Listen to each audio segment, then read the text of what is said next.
For these girls from the Mazawa indigenous group in Mexico, this is more than just a kickabout. In a male-dominated society, football could open the door to another world. Guadalupe suffered the fate of many girls here, violence in her own home and then being sent to work as a maid in Mexico City at just 13. She decided she was worth more than that. She got a university education and headed back to help other girls, forming an NGO that heads into schools.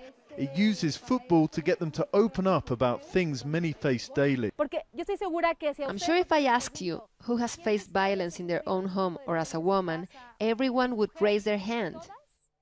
She holds workshops on other subjects that are often taboo in their communities, like avoiding early pregnancy and sexual rights. Around 400 girls are in the program. There are many women who haven't been to the doctors because their husband won't let a man examine them. That kills us. Just putting on a sports kit is an act of rebellion because it sends a message that I can dress as I want, I can decide how I look, not to please anyone other than myself. The Mazawa team is at the center of it all.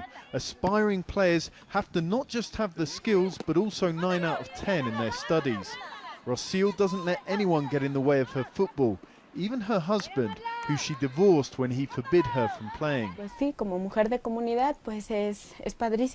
As a woman in the Indigenous community, it's great to feel equal, that you're worth the same as any other woman, that you have the chance to feel excited, happy and part of a team. It's generally agreed that Indigenous women have the worst lot of anyone in Mexico. They're the poorest of the poor, have the least access to education and often face discrimination and violence within and without their communities. Initiatives like this one are not going to change that overnight, but they do send a signal that these women are prepared to fight for something more.